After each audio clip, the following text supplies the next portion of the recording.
Good evening, everybody, and welcome to another edition of In Conversation Live from the Royal Society of Medicine. This evening's guest is a very special surgeon, Owase Jeelani, consultant pediatric surgeon from Great Ormond Street Children's Hospital, and he's a world leader in craniopagus twin separation and the founder of Gemini Untwinned. We'll be talking about his surgical career, about his background in law and business and how that's shaped his approach to multidisciplinary patient management. And we'll talk a little bit about his research into craniofacial morphology. Welcome, Owase. Great to see you. Let's start at the beginning, because I often say this program is a bit like Desert Island Discs without the music. So let's start at the beginning. You were born in Kashmir, brought up in Kashmir until the age of 15, and then you came across to the UK. So let's start with your childhood there in that very, very beautiful country. Indeed. Thank you very much for inviting me. It's a pleasure to be here talking to you.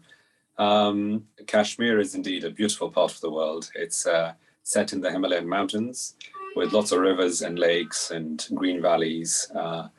The descriptions that you read, I think, are not exaggerated. They are as Kashmir is, certainly as I remember it. So what was my childhood like? As one would expect, it was idyllic in a setting such as that. I came from a big family. My dad was one of 10, my mother one of 7. So lots of uncles and aunts, cousins in a beautiful part of the world. So an idyllic childhood, really, up until age 15. The kind of childhood I would love to recreate for the kids around us. What happened at the age of 15 then? The civil war broke out in Kashmir in 1989, and it's been a disputed land for quite some years, since 1948. But up until 1989, it was more or less a peaceful affair, certainly as far as the civilians were concerned in the main cities, in the residential parts of the state. The civil war started in 1989, and pretty soon it became quite an unsettled place, certainly not a place where young people could grow and blossom. So my parents took the difficult decision to send me to the UK, and here I am. and that disruption as a teenager must have been traumatic. And tell us about what it was like to end up. I think you ended up in the north of England. Is that right? I did in a small town called Batley, in the outskirts of Leeds. Right. Well, I must say, at that time, for a 15-year-old, it was an adventure. The few months that I spent in Kashmir were certainly eye-opening. So as things got tough and the curfews were established, a curfew essentially means you're not allowed to leave home, and the curfews would go on for the longest one we had was for 17 days. So we were locked in our homes for that period of time. Often at night time, you would go to bed fully dressed, just in case you had to leave in the middle of the night. So you can imagine for a 14, 15-year-old boy, that was quite exciting. And coming to the UK again was part of that journey. I had an aunt and a family who lived here, so I came here and I thought this was great. Yeah. Loved the place. But after a few months, the novelty wore out, and the reality of life became clearer. I missed my family. They weren't here with me. They were still in Kashmir. Kashmir was an unsettled place. So for many, many years, I had to cope with the fact that they were in a very dangerous part of the world, and there was a possibility I might never see them again. Yeah. So that played very heavily on me as a youngster growing up in this country. Do you think that you've obviously got a work ethic? You don't get to where you are now without having a tremendous work ethic. Did that disruption and the fact that you were to some extent alone without a family in the UK apart from your aunt, did that make you work harder at school? You went to a grammar school, is that right? I did. Yes, no, absolutely. I think a childhood like that. As I said, I was fortunate up until age 15. It was the childhood was very supportive, and in some ways, the core person within me had formed by that stage. And coming here, it was a huge challenge, a big adversity. But I managed to work through it and channel the difficulties that I faced into trying to complete the task that I set myself. And yes, part of where I am and what I've achieved is absolutely because of what I went through. Yeah. And when did you decide that you wanted to do medicine and become a doctor? And secondly, when did you decide you wanted to be a surgeon? Yeah, at quite an early stage, actually. So in Kashmir, we have this standing joke. I think it applies to a lot of Asian countries, not just Kashmir. If you do particularly well at school, then you end up at med school. If you don't do so well, you end up in engineering college. And then for those that don't make it to medicine or engineering, it's the rest. I'm sure things are different now, but anyway, so it was at an early stage. I come from a family of doctors. I have a lot of uncles and aunts who are doctors. Right. And the induction to neurosurgery was really through my uncle, my dad's brother, who is a trauma surgeon. And I remember him talking about head injury on a number of occasions, coming home and saying, people that injure their head do really poorly. The prognosis is bad. And that sparked an interest in a young boy to try and understand the brain a bit better and do something to fix it. So that's when neurosurgery really started. But when I came to the UK and I went to this really excellent school, Paediatric Grammar School, phenomenal teachers who played a huge part in my formation. I was good at maths and physics from a young age, and that was very obvious to my teachers at school. So they were adamant that I should not be studying medicine, but rather physics and maths. Right. It was tempting. It was tempting because those subjects that they came easy to me. I didn't really have to work hard at maths or physics. I could just do the problems that I was set. But the reality of life was that the future was uncertain. I did not know where I would end up. I did not know. What I wanted to do was support my family, and it just seemed that studying medicine was the safest option. Yeah. That was the deciding factor for me to go into medicine. But I do remember a conversation with my physics teacher, Mr. Cooper, when I filled in my UCAS form. He was very disappointed, and I still remember, to date, how he sort of, till the last minute, tried to steer me away to med school. So anyway, I ended up in med school, and med school was a hard grind. It didn't come. I don't think medicine comes naturally to anyone. It's 5 years of learning facts, and you just have to put the hours in and learn rote stuff. So yeah, that's what I remember from med school. You sort of gradually migrated south from Batley and Yorkshire to Nottingham. Is that right? You went to Nottingham Med School, and then tell us a little bit about Nottingham and did you enjoy medical school? You said that you had to work hard and all these facts, but did you have a nice time there? Enjoy it? I did. I do have some pleasant memories of Nottingham. It's a campus-based university with a beautiful campus around a lake, and life there was pretty good. For students, I had a bunch of friends, and I do have a lot of good memories. But at the same time, what we've spoken about, being away from my family, not being able to visit them, or them being able to come and see me, did play heavily on me all the way through university. Yeah. And then down to London. Was that your next move from Nottingham? It was. Yeah. I stayed back in Nottingham, did my house jobs there. I stayed back for 2 years after graduating, and then a short time in Southampton, and then moved up to London, and I've been here ever since. Yeah. And that's mainly at Great Ormond Street, although some at Queen Square possibly as well. Is that right? It is. I started off at the Hammersmith. In fact, what was the Queen Charlotte's neonatal hospital, obstetric and neonatal hospital, it's since been demolished and moved to a new site at the Hammersmith. That's where I started. I did my neonatal intensive care there, and then to Great Ormond Street. And Great Ormond Street is a magical place. I've been here for 21 years, and I've heard a lot of people say that, and certainly my experience has been of that. It's It's a place when I first started, I remember quite early on, I had decided that this is where I wanted to be. My life, as I explained, had been a bit of a flux up until that point, and arriving here, it felt like I'd arrived home. And I was determined to stay here. So I've succeeded so far. Yeah.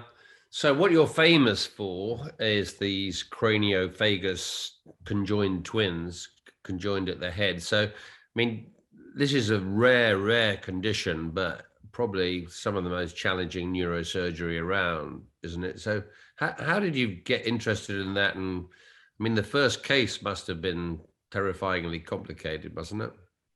Yes, Roger. It's they are complicated cases, but I would, not the most complex of what we do, and it's really interesting, isn't it? As doctors, we deal with patients on a daily basis, and as neurosurgeons, we some super difficult cases, and for some reason, one or two or a bunch of cases just take off, and all of a sudden, people are super interested in that part of what you do.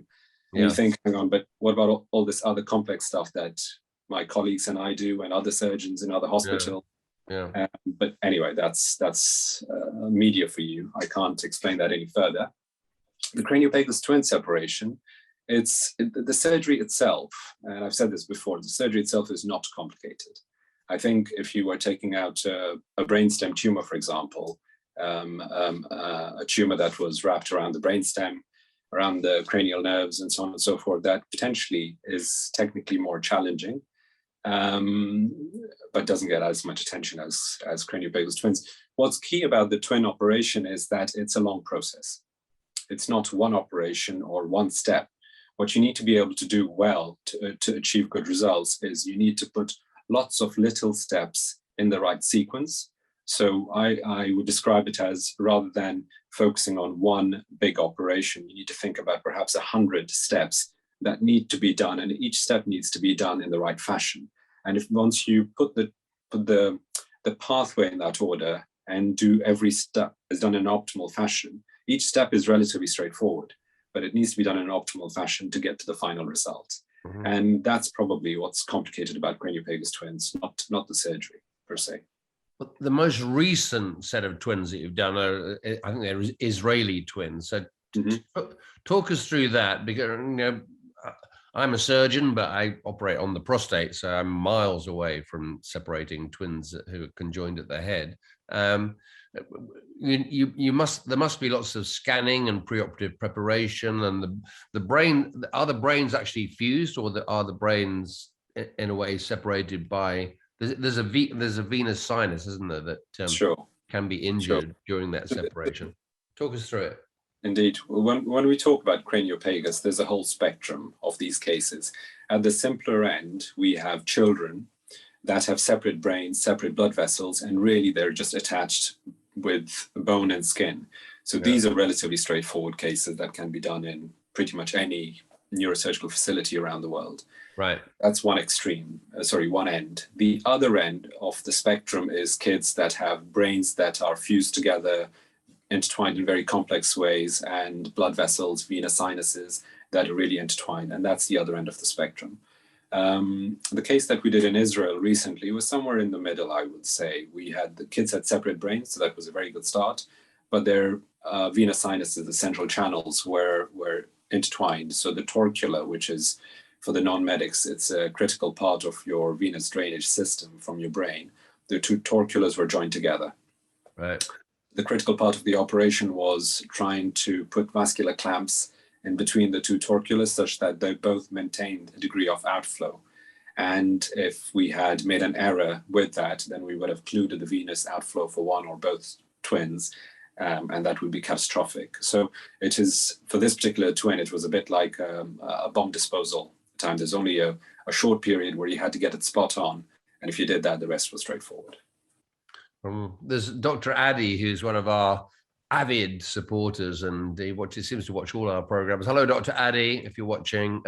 He's just said that he read about this 12-hour operation in Israel of the twins in the Daily Mail.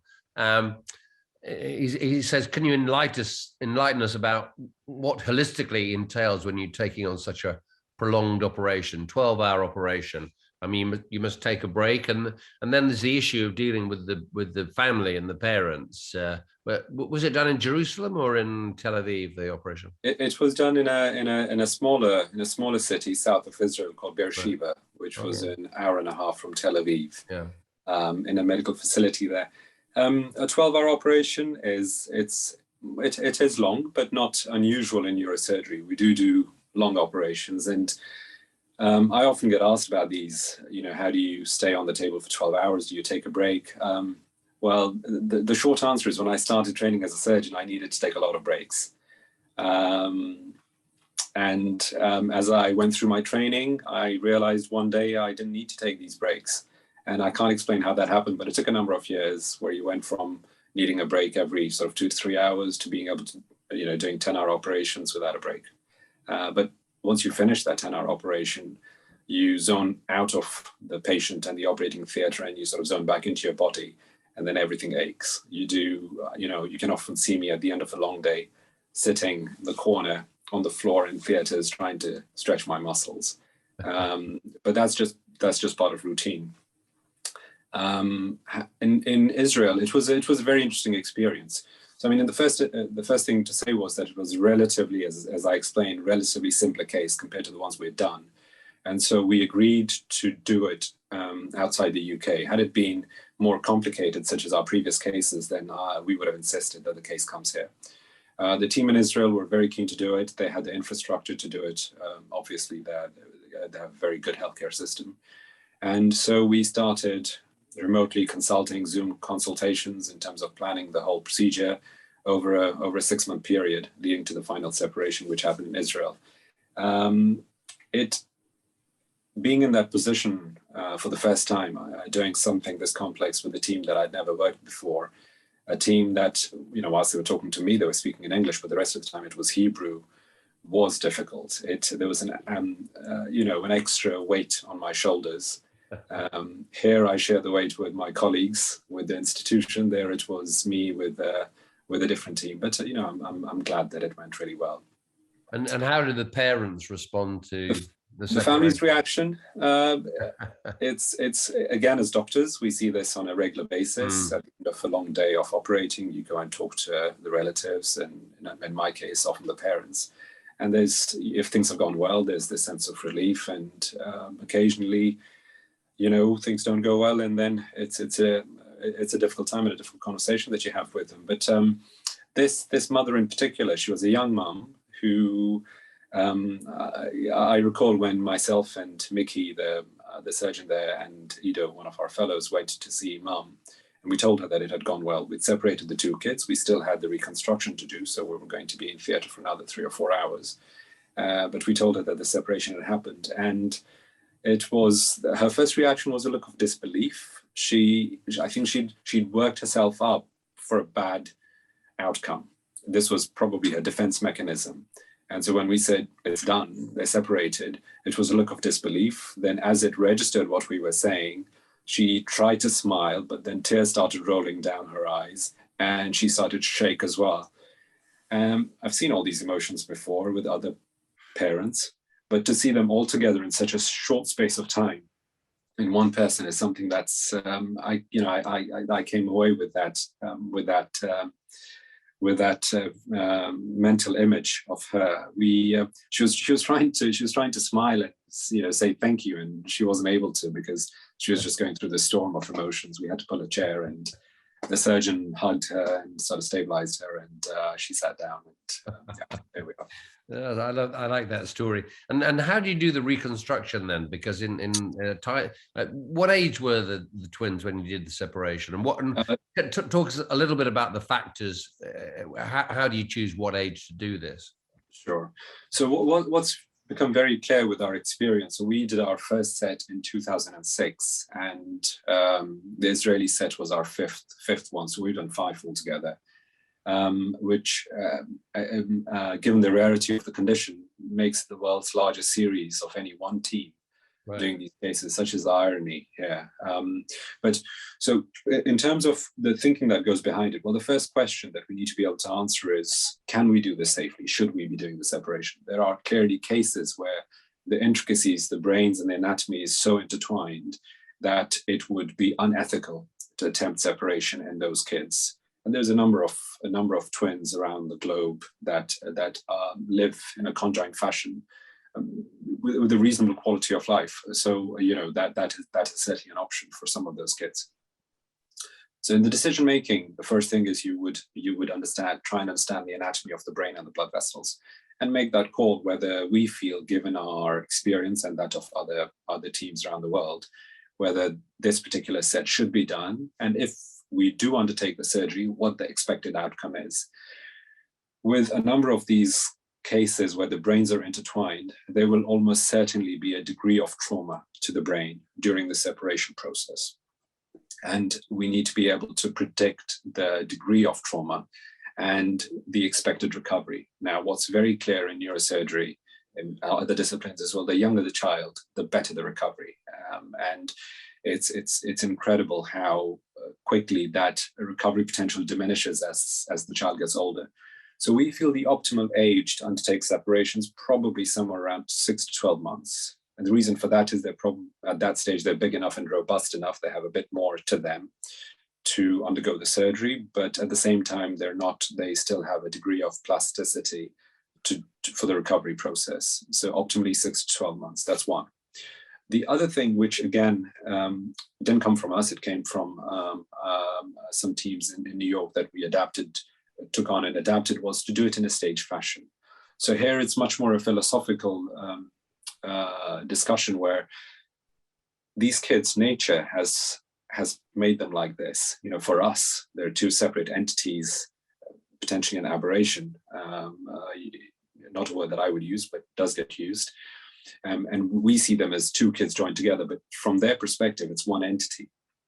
And if we are going to reverse what nature has done, the ideal way to do it would be to do it gradually and allow nature to help us with that process. What I mean by that is, rather than undertaking a mammoth 20, 30-hour operation in terms of trying to do the separation and causing a whole lot of trauma to the two small bodies, the better way to do these operations is to stage them and do a little bit of separation at one sitting, allow the children to heal. Once they've healed enough, be that a week later or a month later, do another stage, and then do the whole separation perhaps over 3, 4, or 5 stages.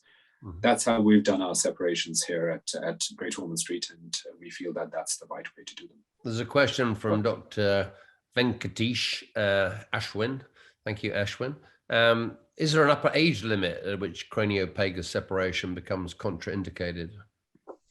Yeah, that's an excellent question. So our oldest set was 3. The Pakistani girls, our third set, and we certainly saw that there was much less reserve in those girls compared to the other sets, which we could do at a younger age. So there is no hard time point where, it cannot be done. But what's clear is that the older they get, the recovery is going to be less. So like I said, in an ideal world, our advice is that try and do the separation, have it completed by age 1. Uh-huh. And tell us a little bit about the Pakistani children, because they were the ones that kind of got you started on the route towards the charity that I want to come on and talk about, because I think that's so interesting. But talk us through the technical aspects of that first, the Pakistani. Sure. Yeah, and so all these things are sort of stories in our lives, aren't they?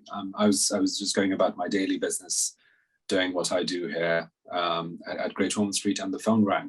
This was early on in 2017, I believe March 2017, and a neurosurgeon from northern Pakistan, Peshawar, who I did not know, called me and said he'd been put through to me via the hospital switchboard, and said he was a neurosurgeon in Pakistan. They needed our help. They had a pair of conjoined twins. And he'd done his research and knew we were one of the teams globally that could do this work. So he called us. Our first response as doctors, obviously, was to, of course, very happy to help. And we spent some time looking at the scans and the case, and we had a few Zoom consults with the children and the local team, at the end of which we made a call that we felt this could be done with an multiple degree of morbidity. That was our assessment, the team's assessment here. The next question was the question of logistics, and that proved to be a real challenge. Initially, the local government was going to support them for their treatment. That unfortunately did not materialize. We then tried to fundraise here for them, and that proved to be a challenge. I did not enjoy fundraising at all. Just not for me. And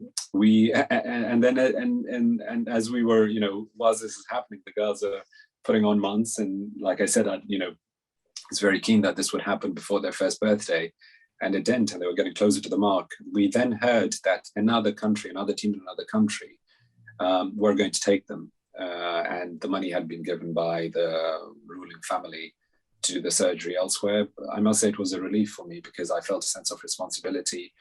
I was trying to get the girls' hair. I hadn't succeeded in raising the funds required. Wait, you need £1 million or something like that? At least, yes. At that point in time, we thought it was $1 million or just over. It turned out to be quite a bit more than that. But so it was a sense of relief when another team stepped in, and I felt I was absolved of the responsibility. But a few months later, the family called me again and said, that's fallen through as well. The girls are now coming up to 18 months of age, and could we help? And then, we set the wheels in motion again. We finally managed to get it together.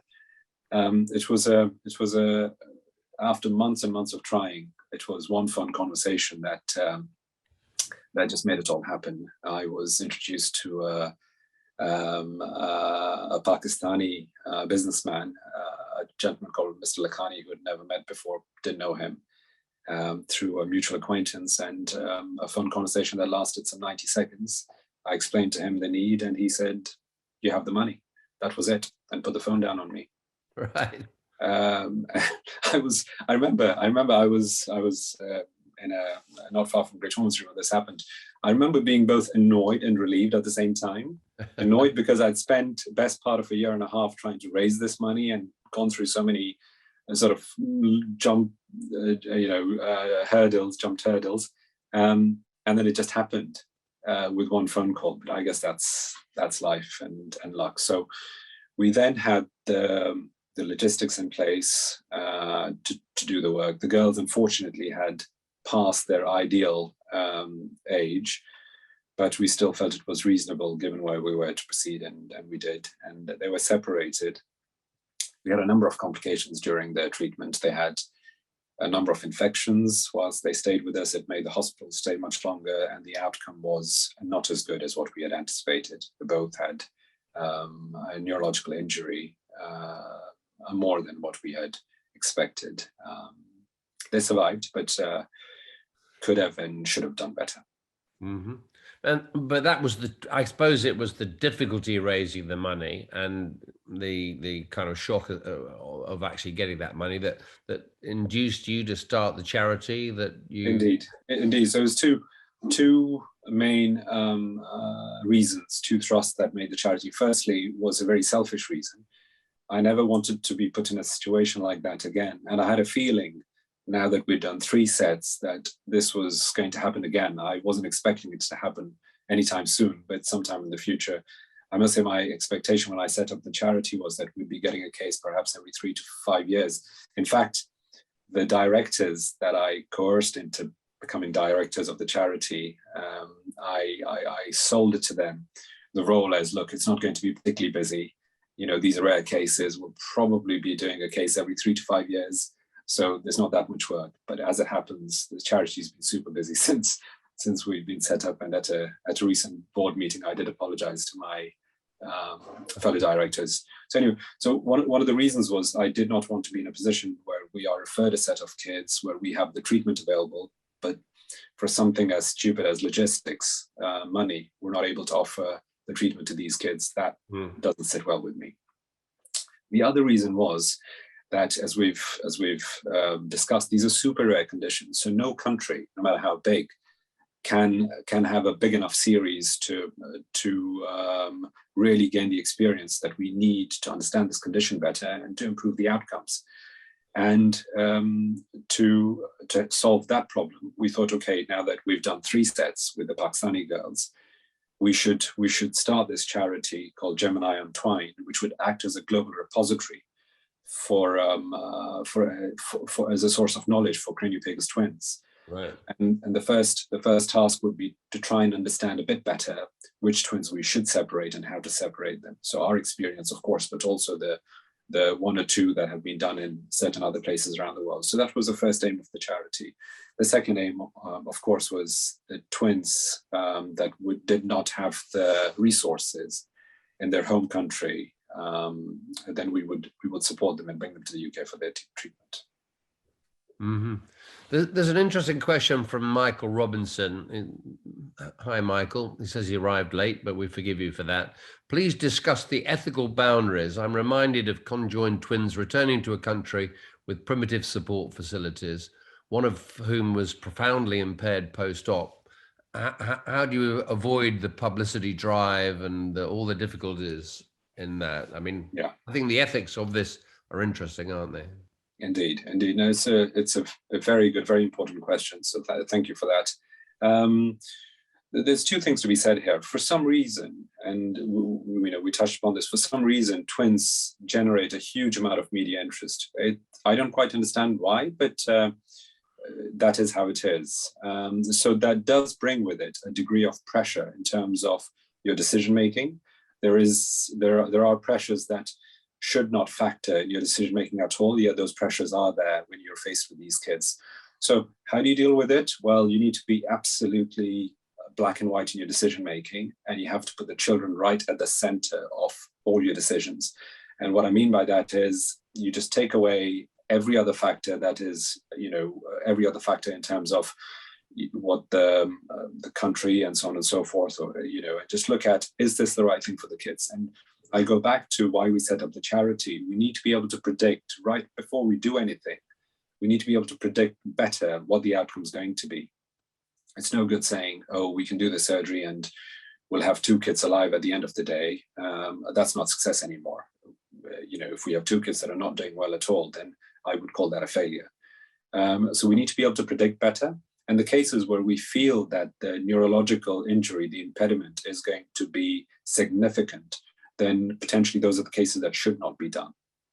So that's where it starts. Now, taking into account what you've said in terms of a country with limited resources, when again, that's an important factor because these kids will have to return to their home country. So if you feel that the outcome is going to be such that they will not be supported in their home country given the resources, then that needs to be factored in as well.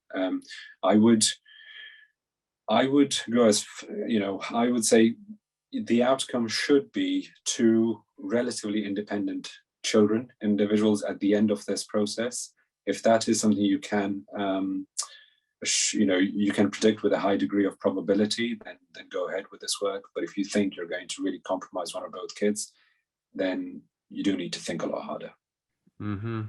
There's a question from Ashwin Venkatesh, if I pronounce that right. Kindly talk us through the mental journey it takes to plan and attempt a pioneering and high-stakes surgery, especially if the evidence base is limited. But I mean, is how limited is the evidence base? I was looking through there are lots of case studies, aren't there, reported in the literature? Quite a few from America, I think, in the New England Journal of Medicine and so on. Sure. Yeah. So we say the current series of twin separation really started with a surgeon called Oscar Sugar, who was based in Chicago in 1952. And since then, over the past 69 years, there's perhaps 60 to 70 cases reported in the medical literature. So roughly 1 case per year of twin separation.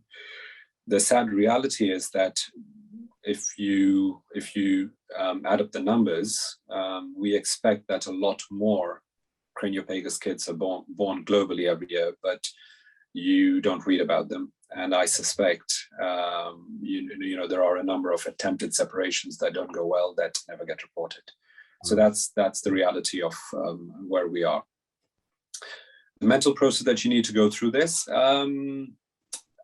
it's well, you need to be obsessive to a degree.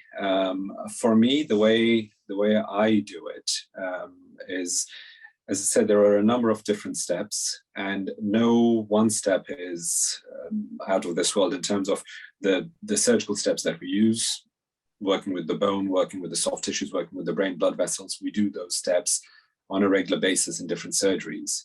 The thing about this particular type of an operation is you have to plan the whole journey, be that over a number of surgeries, over a number of months, with as accurately as possible. And that is where I think the skill lies in doing a work like this. So for me, planning a complicated twin separation procedure will take many weeks. And it's not something, I mean, you do it actively with your team and so on and so forth. But there's a part of my brain that when I am faced with a difficult case, not just conjoined twin case, this week I've had to deal with a number of children with complex brain tumors. It's exactly the same process. Your mind starts to run through. So the way the mind works is it's an organ of prediction. That's how everybody's brain works. We're constantly trying to predict what the outcome will be if we take one particular route, and if we do the opposite, what's going to happen. So you can actually run through the journey in your mind before you actually do anything. And now, if the operation is relatively simple and smaller, for example, a brain tumor procedure that takes 4 or 5 or 6 hours, then there's a certain amount of planning, a certain amount of ducts that you need to line up. For a craniopagus, it's the same ducts, but rather than 3 or 4 or 5 ducts, you have 100 ducts. And you need to be able to carry all of those ducts at the same time. And I think that's where the challenge lies. Yeah. Well, let's talk a little bit more about you, because, you know, you're not the average Joe surgeon. You're the opposite of that. You're very, very specialized, but you've had, apart from the challenges that we discussed as a teenager, you have some challenges in your own family, because you have one of your children is autistic. Is that right?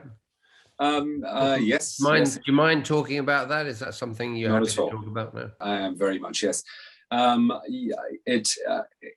completely understand you referring to it as a challenge, which in many respects it is and can be. But I see this as a challenge and a blessing at the same time, and allow me to explain what I mean by that. Sure. Autism, unfortunately, remains a very poorly understood condition in our society.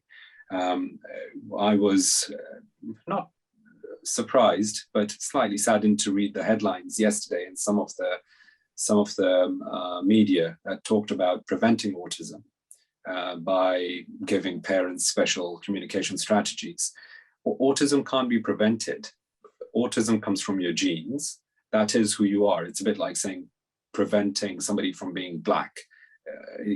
That's nonsense. Autism is like that. So when you speak to the experts, our current knowledge pool is that there's perhaps 100-odd genes that interact, and the interplay between those genes lead to a diagnosis of autism. And as we know, it's a spectrum, with some people being affected more than others. The very same genes that cause autism are also the genes that give us some of our very unique potentials as humans. And so for me, the balance is quite unique. And to explain that, I'd like to share a few analogies with you. So quite early on, I do brain tumor work, and I also do craniofacial reconstruction. So reconstruction essentially means, for the more complex ones, you take the skull and the face apart, multiple bone pieces, and then you put it together like a jigsaw puzzle. One of my mentors, my colleague David Dunaway, who initially trained me and has been my colleague for the past 20 years, has told me this a number of times. He said, it's really interesting when we're in the operating theatre and there are all these pieces of bone on the table. You just pick them up and you just look at them and then you put them where they should be. So he said that to me a number of times, and I've never really registered what he meant by that. It's, to me, that is, of course, that piece of bone can only go there and that piece of bone must go there. So that's, I could never understand what David meant by me doing this. It wasn't until that Zara, my daughter, was a few years of age, and she started doing jigsaw puzzles. And like a number of autistic children, she has very unique skills. And one of them is jigsaw puzzles. You can throw a jigsaw puzzle at her, be that 100 pieces or 500 pieces, And in a short space of time, she sort of looks at all the pieces, registers what pieces are like, then she'll start putting them together as if she's done it before numerous times. And she'll often do this while she's looking at you. To me, that seemed so special, so different, that my child was able to do this. But it also brought back the experience that I've just told you about, David, my colleague, speaking about this. So I can do what Zara does at a much, much reduced level. I certainly couldn't do a 100-piece jigsaw puzzle like Zara does. But when there is a smaller number of pieces, it's a similar skill set. And I've had many experiences like that, where I see Zara doing something and clearly in a much, much more heightened fashion than what I can do. Besides myself, we've got, so these autistic genes that we talk about, I think there's a high incidence of those in my family at large, my nephews and other family members. So what Zara's enabled me to, Zara's presence in my life and our life, the reason I call it a blessing, it's twofold. It's enabled me to understand how people work, normal people, regular people. When I say normal, what I mean is neurotypical people work, just by understanding the autistic brain. The neurotypical mindset, we are often, when we faced with facts, we will take multiple facts and then look at them and just, we can sometimes get lost in the gray, whereas the neurodiverse mindset, or certainly some kids in the neurodiverse spectrum, some people, their thinking is a bit more black and white and potentially a bit clearer. And that spectrum, where you are on that spectrum, potentially can be an asset depending on the environment you're in. Yeah, I can see that. I mean, some of the most successful people in the world are on that spectrum, I'm sure. Well, I mean, the other thing about your career is that you took a break to do business studies and law studies. I think you were in Edinburgh for law and INSEAD, the famous business school in Paris, for the business studies. I mean, talk us through that. And were you ever tempted to do what a lot of people who've done an MBA do, which is to give up medicine and go into money making in the city or business in another way? Sure. Well, firstly, the thing to say is that none of that was planned. I never set out to do those things. I told you a little bit about why I went to medical school, and there's certainly I had no intention of studying any more after med school, after 5 years of med school.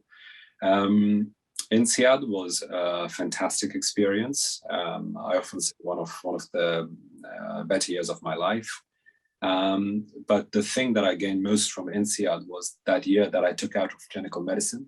It just made me, I always knew that I was going to go back to medicine because that's been my calling. And like I said, I started working at Great Ormond Street before I took a year out to do my MBA. So I knew I wanted to come back here. But what that year did was it just made that, just cemented that for me. I missed clinical medicine so much that no matter what the world of business or finance was going to offer me, I was not interested, and I was going to come back to clinical medicine, and that's what I did. This was a lucky period where when you went to a good business school such as INSEAD, you had people lining up to offer you jobs, and with just astronomical sums of money and so on and so forth. And that's where I found myself. But yeah, I wasn't tempted, and I'm here today. There's a question from a medical student, Sakina Shahid. Hello, Sakina. Good luck to you in your medical studies. She says she's equal parts impressed and overwhelmed. Sorry to take you back to basics, but what kind of journey leads you to specialize in such a niche area? I mean, that's quite a good question. I mean, do you think you might be a little bit on the spectrum as well? Completely. As I said, it took my daughter, but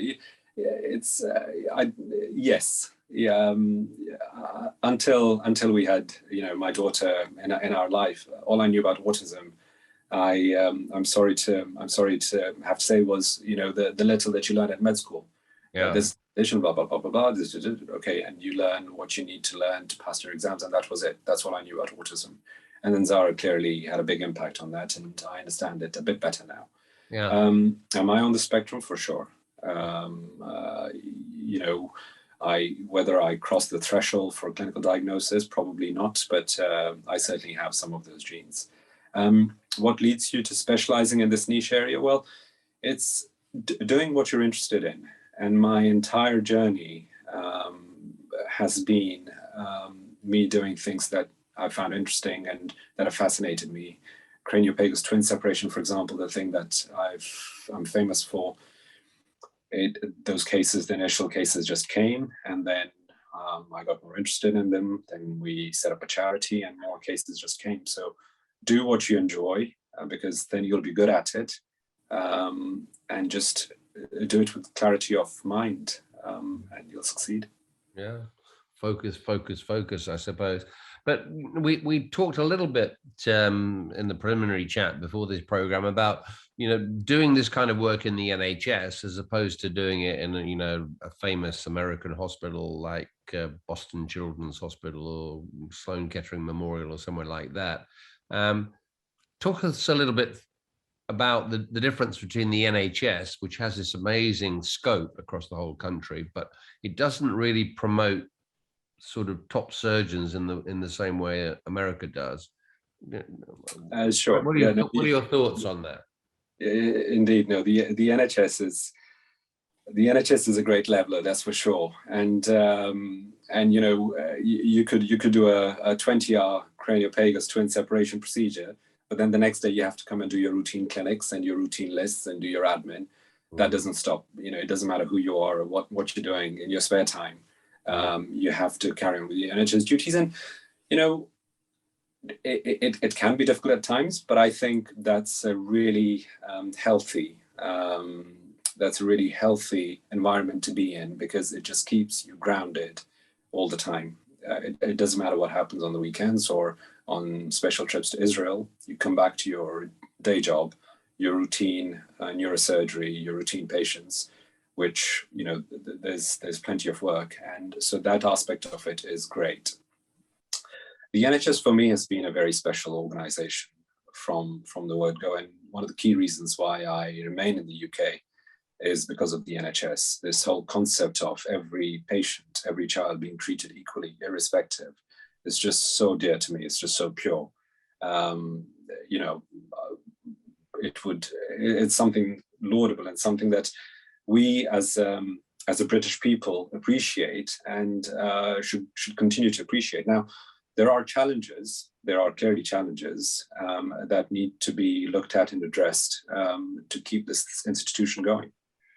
Do you think that the NHS looks after its specialist outfits like Great Ormond Street well enough, or is the money so thinly spread across all the outfits that the famous ones? I was at Bart's when Mrs. Thatcher wanted to close the place down, and we said, why would you want to close down a hospital that was established in 1123? But she said, well, all hospitals are equal and there's nothing special. I mean, GOS is a very special hospital.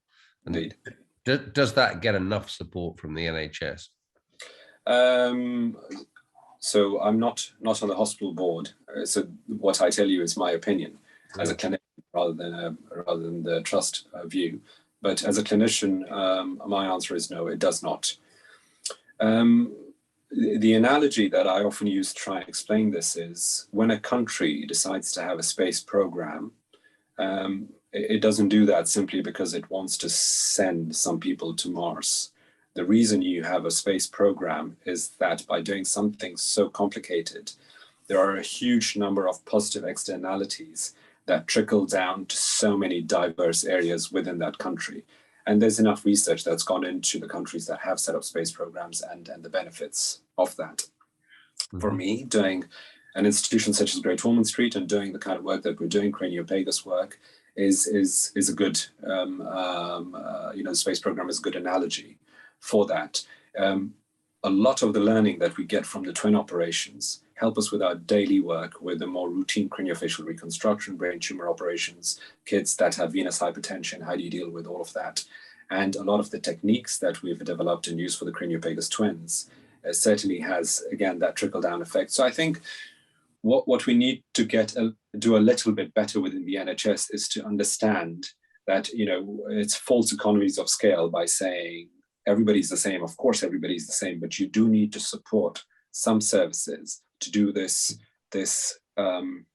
super rare work, because the learnings and the externalities from doing this work will trickle down throughout the NHS and the country.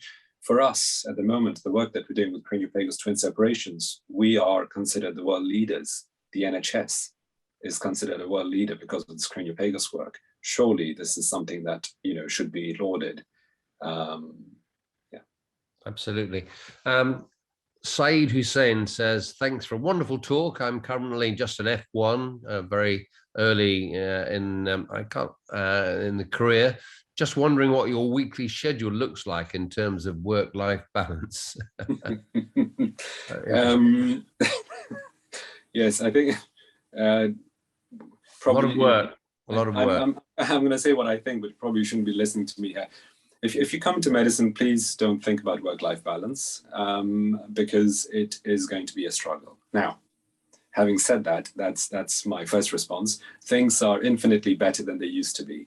And there are plenty of opportunities to now try and carve out a life as well, besides working as a doctor. But no, on a more serious note, you know, a career in medicine, I think is, you know, I've spoken to a lot of young people who are thinking about this. I think it's just really wonderful because the diversity of the things you could do are enormous. You know, on the one extreme, you could go from pure clinical practice and work, where we're only allowed to work 48 hours a week now, but you could work longer if you wanted, as long as you don't register the extra hours, to the other extreme of part-time work or academia, or part of clinical work in academia. And certainly my own career within the NHS has been that. So there's a heavy clinical workload, but I'm fortunate enough to have a big research team that I work with, and now the charity, and marrying all of these together. I would say, you know, it's a great career. I'm very fortunate to have it and to be here. Well, we love your enthusiasm. Lena Sadani Alali says, what would you say is the biggest challenge you've faced in your career? So one particular challenging case you can think of? I mean, there are a few challenging cases. The hardest thing is it's, you know, for a surgeon is only as good as your last case. And in some ways, it really doesn't really matter how many cases you've done, how many big cases you've done, what success you've had. The next case that you're about to do, the next child that you're about to operate on, you have to do well by them. And when that goes well, then you move on to your next case and you have to do well by them. You cannot rest on your CV when you're a surgeon. So that's something, again, you know, in some ways you have to be on your A game all the time. That's not always easy. It does take a toll on you, but that's a mindset. You know, you enter medicine because that is what you want to do. You want to be there to help people in their time of need. And if you think like that, and that's what drives you and gives you energy, then great. I think one aspect of medicine that really gets overlooked, and if I may, I'd just like to touch upon that, is, you know, we hear so much about what doctors and nurses do for patients, and, you know, you need to clap for the doctors and the nurses, and all of that's great, but not enough gets said about what the patients give the doctors and the nurses. Like I said, for me, a young man coming from a difficult childhood, it gave me a reason to be. It gave me a reason to be here when I was dealing with sick kids, and I was a junior member of the team trying to help them, give them a better life, and then seeing the relief that the family goes through when you do that. It really gave me a reason to be. So I think that's such an important element of being a doctor. It's not a one-sided thing. So yes, you work super hard in the NHS, and some weeks are 100-hour weeks for sure. But at the end of the day, when you get to sit down and you reflect on what you're doing, it's hugely rewarding. I don't think anything else could give me that, what I get from my job at the moment. That's a positive note. One of the fun things about doing these in conversations is looking at the questions that come in. There's a nice one from Shola Dada. Thank you, Shola. And I'll just read the last sentence. Thank you for highlighting the way that autistic children are indeed a blessing to their families. And I think that is an important point. You know, of course, it's a challenge, but also it's a blessing. Right, it's getting near the end now. I'd like to finish on time, although we could continue this conversation for a lot longer. But let me ask you, what are you most proud of? I mean, you've done amazing things in your career, and you've got a lot left of your career to do even more amazing things. But is there anything that you'd say this is your like number one achievement? What is that? Um, I suppose the thing that I would, if I have to take my entire life, my whole, then it would be my children, my three kids, Right. that I'm most proud of. In my professional life, what I would say is it's prediction. It's the science of prediction. What makes for a lucky surgeon? How can you be sure you pick the right cases and do the right things? And that, again, if you try and understand the autistic mindset, it will take you a long way in terms of understanding how you improve your prediction accuracy and get better results and then be called a lucky surgeon. Yeah, well, lucky surgeons are a very valuable resource, that's for sure. Don't go away. It's just about 8 o'clock now, so we better stop. And this recording will be on our YouTube channel, along with all our other In Conversations. Been lovely to talk to you, Owase. Just a few reminders about some things coming up from the RSM. We have a masterclass on climate change. We're into climate change at the RSM and its impact on the NHS. That's on Monday, 27th of September, next Monday. That's free to trainees, and it aims to teach clinicians and trainees how to make a real impact and be part of the change at work. I mean, clearly the NHS could do a lot better in terms of its carbon consumption, carbon output, couldn't it? Next Wednesday, on September 29, Henrietta Bowden-Jones, now a new trustee of the RSM, starting on the 1st of October. She's in conversation with Lord Berkeley. We've got a COVID webinar on schools next week. And just a reminder, if you're not a member of the RSM, particularly the young students watching and the trainee doctors, do join. It's our club's open, and we would love you to join us and us to help you in your careers. You might eventually get to be as famous as Dr. Jeelani. You never know your luck. And of course, you know, the pandemic's not been kind to the RSM. Our building's been closed. So if any of you have any spare cash, apart from giving it to Gemini Untwinned, fantastic charity, I'm sure they would love a donation. But the RSM too is always in need of funds. So if you want to keep us going, we've been going for 200 years. We want to go for at least another 100 years.